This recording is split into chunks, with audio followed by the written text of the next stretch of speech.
Hey everyone, it's Joanna Phillips. Let me apologize for the lighting. I am doing this video at it's about 9:30 at night. It's been a long day, so let's get right to it. We have lots of stuff to cover today. Sorry we didn't do this yesterday, but I needed to do a little digging on some stuff to make sure I knew what I was talking about, or at least hopefully know what I was talking about. Little housekeeping. Please follow our page, like and share it. Tammy's not with me today because we forgot that today was her 37th anniversary and Jeremy took the day off. So their happy anniversary, Tammy and Jeremy. 37 years of deciding what's for dinner, as Tammy said. Hope everyone's doing great. Like I said, we have lots to cover. I also want to thank everybody, and if Tammy was here, we want to thank everybody for all of the really good feedback from all parties, women, men. So we appreciate that. And we'd love to hear from you to get some more feedback on what you would like us to cover, what you want us to talk about, your ideas, etc., etc. Let's see. We are doing, I think we decided at the end of each month, we'll do 2 podcasts. One will be town stuff and one will be whatever we decide. So we are actually going to be recording one tomorrow, which will be posted maybe Saturday. What's tomorrow? Thursday? So maybe Friday. Yeah, or Saturday. This particular one is something in regards to women's health. And for you men out there, it would actually be good for you to watch it. So you'll see what that's all about. Okay, so first I want to talk about next year. November of 2027, we have 5 positions coming up for re-election. Tax collector, I'm not sure if she's going to run or not. Town clerk,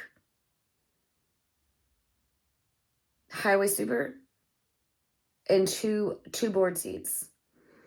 So we got to start thinking about that now. No matter what party you are, it's really important. I've gotten a lot of feedback from people that they didn't receive things from this party or receive things from that party. Here's the problem that we have. And when I say we, I mean everyone, no matter what party it is. It's really hard to get accurate information to be able to send you emails. And we try to scrub the lists, the Board of Elections lists. There's a lot of wrong phone numbers. People have moved. People have passed away. So what we would like to do is to encourage everyone. You can either, send me a message or reach out to the committee chairs. Democrat committee chair is Chris Cottom. And the Republican chair is Darla Dober Crosby. Got to share information so everyone can get information out to you guys. The Democrats hold monthly meetings at the town hall. I think it's the first Saturday of the month. Republicans are going to start doing meetings. So we want to get everyone's information to all the parties so you can know when the meetings are, know what the meetings are about. Be involved if you want to be involved. It's really important. If you're interested in running for any of those positions, reach out to either of the chairs. So if you guys can start getting the information to the proper people, like I said, you can give it to us. It doesn't matter what party you are. We can get it to the right person. So let us know. It's important. Other thing, have you filled out your survey yet for the comprehensive plan? And if not, why? We need to do that. And I gave you the wrong date. It's actually March 6th that they need to be in by, not March 7th. So if you need me to pick them up or you need one of us to pick them up, whatever you want to do, let us know. If you need a copy, if you need the link, let us know. It's really important that we have a large majority of the town of New Lebanon helping make those decisions, not just 200 or 300. So again, did you send in your survey? Please do it. It's important. Okay, let's go. So yesterday there was a special meeting of the town board. Covered a couple of things. Let me just cross these off as we go. I'm tired. Had an eye exam today. My eyes hurt. So we talked about that. So in the beginning of the meeting, it has come to the board's attention, as well as the CFO, that they've been doing interim vouchers incorrectly. It was stated that has been going on from when the town supervisor was the town clerk. So when Colleen was in office. They didn't know they were doing it wrong. So now they're going to be doing it properly. And again, this isn't personal. They did let the comptroller know that they were doing it incorrectly, and let them know that now that they know, they're going to fix it and do it properly.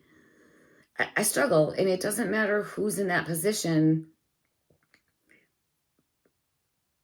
It's your job to know, just like it's the board's job to know what their responsibilities are. Every employee should know what their job is and understand it. So just want to put that out there. So that's going to be corrected. The actual meeting was because there was an employee that was working winter hours, a park employee, and there was a conversation in October of last year between this employee and the town supervisor in regards to his winter hours. So this employee has been working on some projects at the community center, et cetera, et cetera. All of a sudden he puts his hours in and there's no money in that budget line to pay him. I don't know how that happens, but it happened. So that was the other thing the board meeting was about. And I will say, Council Member Anla had mentioned in the meeting that the supervisor was so concerned about getting that $15,000 back. Why was she not paying attention to the other payroll items? So there's that.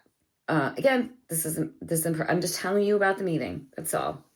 So 2 other things came up. One is what's called the BAN. This is in regards to the sidewalks.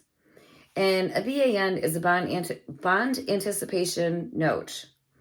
So I'm going to read this, and so you understand what it is. This was one of the things I had to look up, and I will also let you know the email that I did send to the town board. So we're going to talk about how the sidewalk project is being financed, because municipal finance terms can sound confusing. The total project is estimated at $2.5 million. Most of that's coming from a TAP grant. I'm pretty sure it's a TAP grant. The Transportation Alternatives Program, which typically reimburses about 80% of eligible project cost. The town share is approximately $500,000, and that amount was authorized by the town board and went through an actual public vote. Instead of immediately issuing a long-term $500,000 bond, the town is now going to issue a $100,000 bond anticipation note, or BAN. So we're going to refer to it as BAN. Here's what that means. A bond is like a fixed rate mortgage. The town borrows a set amount, in this case up to $500,000, and repays it gradually over time. Usually 10 to 15 years, the principal and interest paid annually. There's no balloon payment at the end, and the debt declines steadily each year.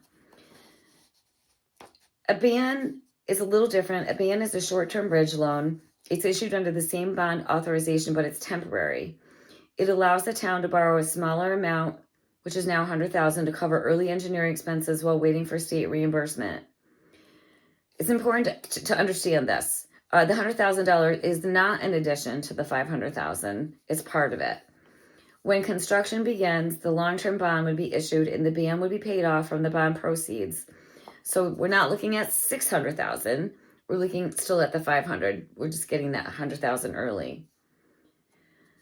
So, and that can be, so if construction doesn't start for 2 or 3 years, you can roll that $100,000 into year 2, year 3, up to 5 years. So now let's talk about reimbursement. Under TAP, the town pays eligible invoices first, engineering, design, construction, and then submits them to DOT for reimbursement. The state typically reimburses about 80% of eligible costs after review. So that's what I wanted to make sure. What I was wondering if reimbursement was, no, we're not paying you until you reach your $500,000. That's not how that works. Say there's a $100,000 bill that has to be paid. They're going to pay $80,000, and they're just not paying that 20%. The state typically reimburses about 80% of eligible costs after review. It was stated that reimbursement may take 2 or 3 payment cycles, which means 2 or 3 months, because bills are submitted to be paid monthly. So 2 or 3 months before funds becoming back in. Here's the key point. TAP does not reimburse interest. If the town borrows $100,000 through a ban at, say, 4 or 5% interest, that's roughly $4,000 to $5,000 per year in interest. That interest is paid entirely by taxpayers, and it's not reimbursed by the state. If construction does not begin for 2 years and the ban is renewed annually until permanent bonding occurs, which is allowed up to 5 years, like I had mentioned, then that interest continues each year until the note is rolled into a long-term bond. That doesn't mean it's improper. It's actually a very common municipal tool, but it is the carrying cost. On the design side, the project remains within the originally approved corridor. Crusher 1 was determined not to be ADA compliant, so asphalt will be used instead. Raised crosswalks were also not approved by DOT. Those are normal design refinements during engineering review. So here's the second part of it. Because the total budget remains capped at $2.5 million and the town chose not to pursue additional TAP funding, the likely adjustment is that the total length of the sidewalk within the corridor will be refined to stay within the budget. And that is what was stated. They didn't want to go for the other TAP grant because it was going to be too much money to the taxpayers. So they're going to have to decide where the sidewalk is going to go within that budget with asphalt. So the important questions for residents are not about legality. They're about clarity and timing. And again, I'm going to read you the email that I sent to the board. You know, where's the final decision on where the sidewalk is going? Any updated engineer cost estimate reflecting asphalt? What is the projected interest cost on the ban if it's carried for multiple years? And what is the realistic timeline before construction begins and the permanent bond is issued? And please understand, this isn't about being against sidewalks. It's just understanding how the financing is going to work and what the carrying costs and what the final project footprint will look like before long-term debt is locked in. So this is the email that I sent to them, and it's really small. I had an eye exam today, and I'm going to have to hold this out here to read it. So I sent this to the board, including the supervisor, on February 24th. After watching this morning's meeting, I have a few questions regarding the proposed issuance of the $100,000 bond anticipation note for the TAP sidewalk project. I do realize that the $500,000 taxpayer share was previously authorized by bond resolution and approved by the voters, and that the proposed ban would be issued under that authorization to support preliminary engineering expenses pending TAP reimbursement. I do also recognize that a ban is a standard municipal financing tool. I respectfully request clarification on the following items so the residents can fully understand both the financial impact and the current project scope. What interest rate is anticipated for the $100,000 ban, and what is the estimated annual dollar cost of that interest? If construction doesn't begin for possibly 2, maybe even 3 years, and the ban may be renewed annually until permanent bonding occurs, what is the projected total interim interest cost? I would assume that the interest rate would change each year. What issuance, bond counsel, or related costs, if any, will be associated with the ban? It was stated that the TAP reimbursement may occur after 2 or 3 payment cycles. Can the board provide a projected reimbursement timeline from DOT and general cash flow estimate for engineering expenses during this phase. Given that Crusher 1 was determined not to be ADA compliant and asphalt will be used instead, and that raised crosswalks were not approved by DOT, can the board provide the current engineer's cost estimates reflecting those design adjustments?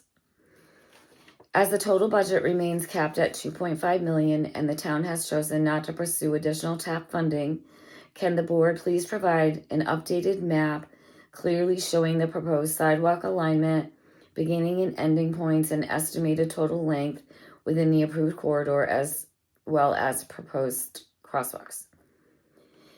As interest on the ban is not reimbursable under TAP and will become borne entirely by taxpayers, I believe it is reasonable for residents to understand both the projected carrying costs and the finalized project footprint before long-term bonds are issued. Thank you for your attention to these questions. I did get a response today. They are extremely busy in the town hall because the audit is going on and there's some deadlines for things. So the supervisor did let me know she would get back to me hopefully sometime next week.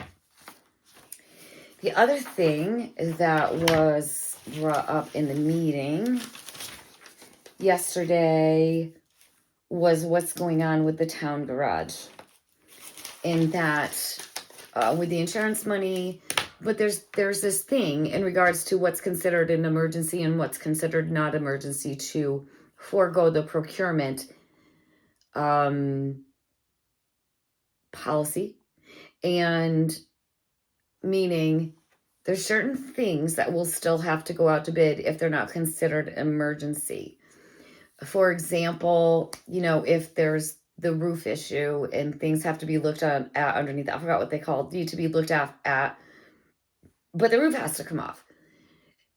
In theory, that in itself is not considered emergency, and maybe some other things.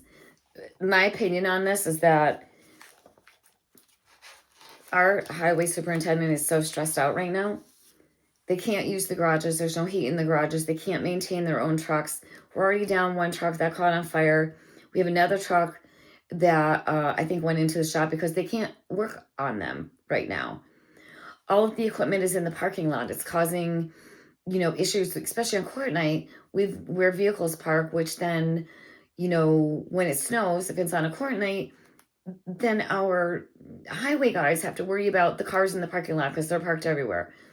In, pedestrians. And then I just don't know how none of this wouldn't be considered an emergency. We're working at 50% of our capacity, which is causing, possible dangerous roads. It's been a terrible winter. Dangerous roads for our drivers, meaning us driving on the road, as well as potential problems at the town hall with parking, as well as potential problems with the equipment that is being out in the elements, and they can't do anything. And it is absurd to me. I know there's laws interpreted. It's absurd to me that none of this would be, we have to go out to bid, which would be in March, and then the bids come back in April, and maybe it starts in May or June. It's absurd to me. It's absurd to me. That's all I'm gonna say. Moving on. Recreation Committee. This one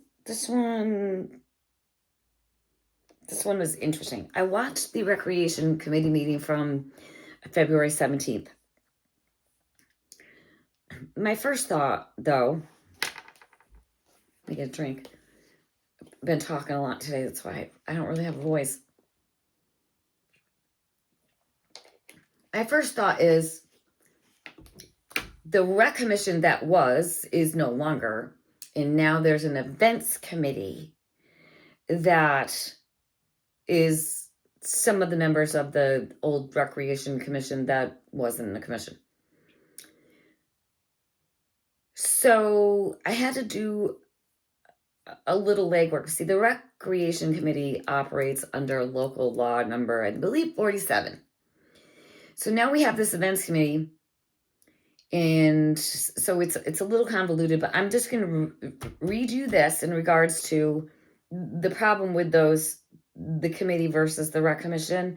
And then we're going to go over that meeting, because there was some interesting things that I found a little odd. So, New Lebanon has a recreation commission that was created by local law. That law says the commission is vested with the authority to establish, equip, operate, and maintain playgrounds and community programs and facilities. That's pretty broad language. It means the Recreation Committee is the official body empowered to oversee playgrounds, recreational facilities, and community programs. Community programs can include things like the Summer Youth Program, recreation programs, concerts in the park, community picnics, holiday events, etc., or any town-sponsored recreational activity. The law also allows the commission to accept grants and donations for recreation purposes, with oversight by the town board and the town treasurer handling the funds. And our town supervisor is the town treasurer, by the way, in case you were wondering. It's important to understand what operate actually means. Operating a program isn't just coming up with an idea. It means setting schedules, reserving facilities, booking bands or instructors, entering into contracts, coordinating insurance, managing volunteers, overseeing safety, paying invoices, the town pays the invoices, and making sure everything runs properly. That's operational authority. Planning is one piece of it, but operating means being responsible for execution and oversight. Recently, the town board created a new events committee to work on things like music in the park, the community picnic, and other events that the old Recreation Commission had previously been handling. The Recreation Commission, and just so you know, that was done by a motion from the board. The Recreation Commission still exists under Local Law 47, and the law still vests authority over community programs in that body. The Events Committee was created by motion of the town board. What has not been clearly explained is how authority is divided between the two. If the Events Committee is advisory only and everything ultimately goes through the town board, that should be clear. And that's actually not the case. That's not what's happening. If the Events Committee is operating programs independently, booking performers, managing logistics, directing use of town property, then clarity is needed about where the authority comes from, since the law already places that authority with the Recreation Commission. This isn't about stopping events or criticizing volunteers. It's about clean governance. When authority is clearly defined, accountability is clear. Who approves the spending? Who holds the liability? Who keeps the minutes? Who answers to the public? Those are structural questions, not personal. So it needs to be fixed, and there's several clean options. The town board can make the Events Committee a formal subcommittee of the Recreation Committee, so everything flows through the statutory body created by law. My opinion, that's absolutely what should happen. The board could amend the local law to clearly divide responsibilities between recreation facilities and event planning, or the board could pass a clarifying resolution stating that the Events Committee is advisory only and that all operational authority remains with the Recreation Committee or the town board. Any of these options would eliminate confusion and protect everyone involved. We need to make sure that rules are clear, transparent, and legally grounded. When structure is clear, it protects the town, the volunteers, and the taxpayers. So basically, the only way around the Rec Commission not really being, I just think that the Events Committee should be a subsidiary of the Rec Commission, and everything should go through them. And actually, know a lot of people feel that way. So let's talk about that Rec Commission meeting. One thing did come out in that meeting. So the last board meeting, it was mentioned that the original bid that the town board accepted for the playground equipment wasn't viable. So they were going to the second bid. It was never mentioned why it wasn't viable and what the problem is. It was mentioned in the Rec Commission meeting.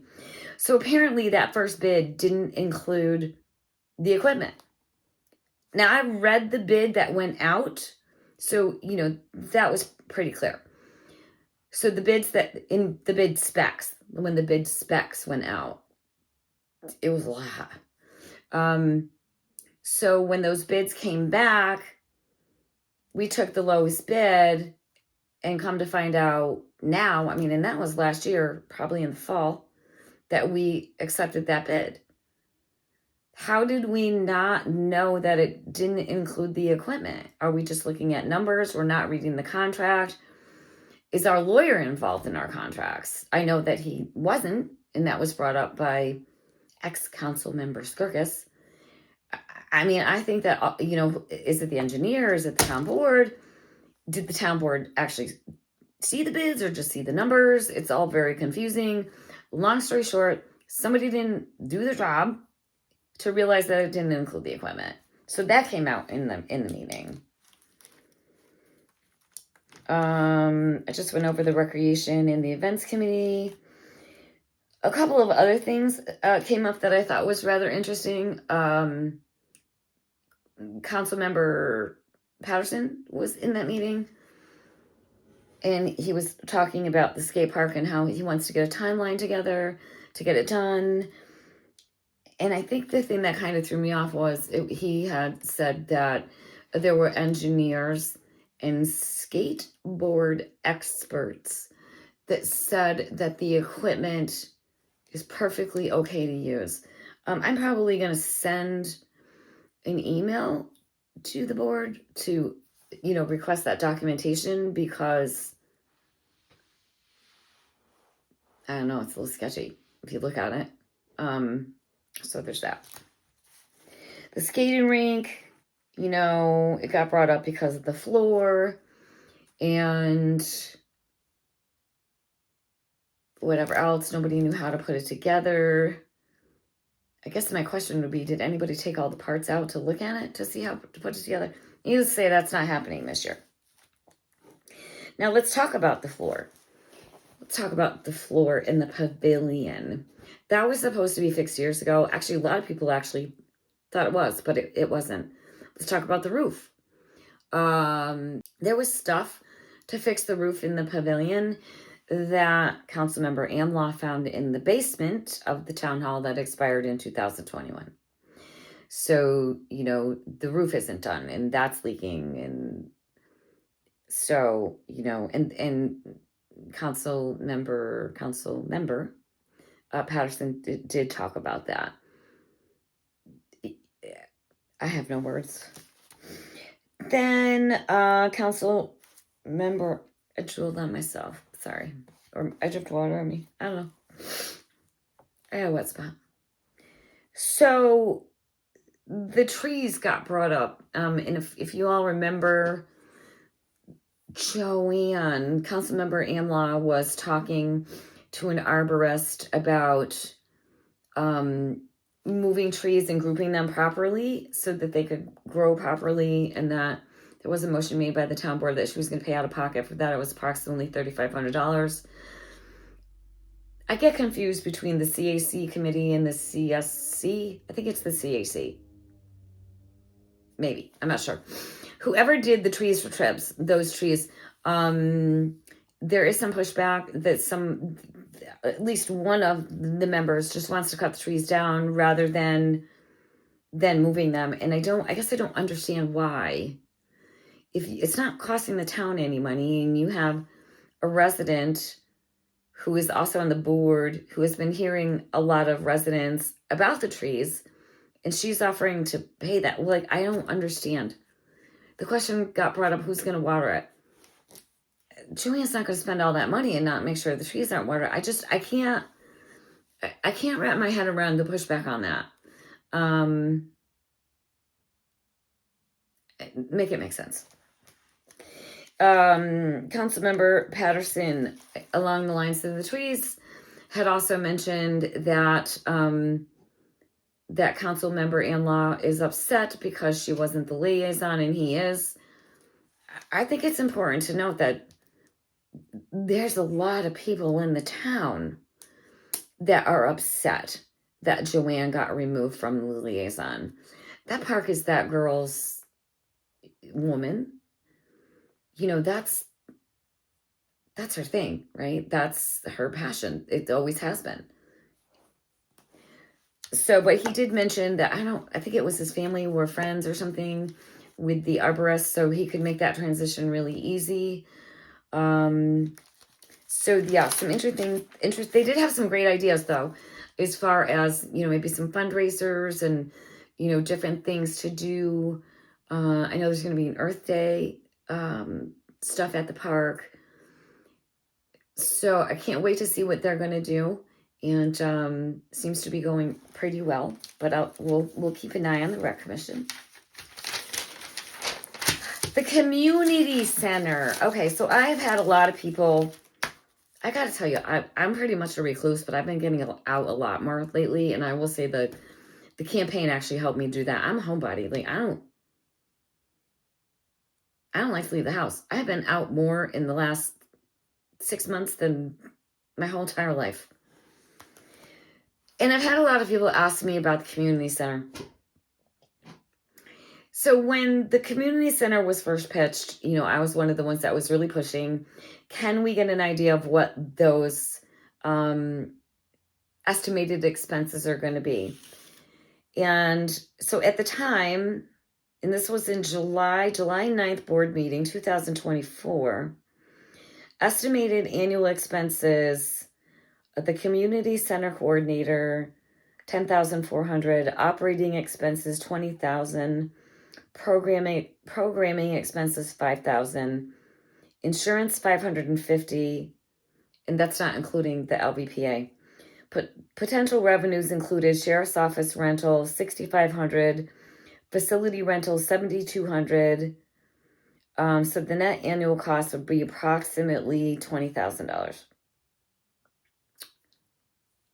So I ran the numbers, and the numbers for 2025 is approximately $33,382. What I don't see on there though is any insurance. I didn't see that in the bills that I looked at. So I don't know, and I don't who's doing the plowing? I haven't seen any plow bills, so I don't know what's up with that. Budgeted money is $35,000 for last year, a little more than that this year. So in theory, we're under budget, but we're not making any revenue. I think in 2025, we might have had maybe 5 or 7 rentals. I could be making that up, but I'm pretty sure. The other thing is that I can tell you that during the campaign that once again, we heard about this sheriff's hub. And I will tell you, obviously, because I was trying to get the Democratic endorsement, I was at the caucus. And at that caucus, it was stated to the residents that were in that room that we would have some news by January, which was last month. I have heard nothing about it. I would assume that we have heard nothing about it. So I will be sending a letter, an email, and feel free, you guys should probably do the same thing. Sending a letter to the board with some follow-up questions on a lot of things that I haven't heard anything about, and that's one of them. Would love to get an update on that, especially because the police station is going to be leaving soon. And as we stated, that the sheriff's department is so understaffed that I don't see how it's going to happen, and nor do we have the funds right now to outfit the community center to be able to accommodate that. Also, one thing, I spoke to somebody this weekend that actually, and I haven't read it yet, the actual engineer's report on the community center before it was purchased. This person is also an engineer who apparently told the supervisor, based on that report, that there was electrical issues, plumbing issues, and there's clearly roof issues, and that he didn't think she should buy it. And I also knew that based on people that I know that were in the fire department. So expect, more maintenance money that's going to have to go into that. So that's a little disheartening. One other thing I had brought up, I think in two of our videos now, about this property that I kept hearing was donated from Ceramacil. I had to do some digging. I don't remember what year it was. It was either 21 or 22, I think, where it was brought up about the property. The question was asked if it was accessible by the rail trail. The answer to that was there is the rail trail behind it, but the supervisor was going to try to buy the piece of property behind the donated property. My speculation is, because I didn't really see anything about it after, my speculation is the supervisor could not procure that next piece of property to be able to access the rail trail, and decided that we didn't want that donated property, which is unfortunate because in reading the meeting minutes, there was a lot of benefit to it, and originally it was for West Lebanon. And, speaking of West Lebanon, there has been conversation online about, I don't want to use the word annexing, but separating the town of West Lebanon from Upstreet. And we'll talk about that. Let's talk about it. I think we'll talk about that next week and what I found out and problems. So we'll talk about that next week. I think that's all I have for today. Keep commenting, keep posting, keep following. Do your survey and get it in by March 7th. If you guys have any questions, just let us know. And have a great evening. Bye.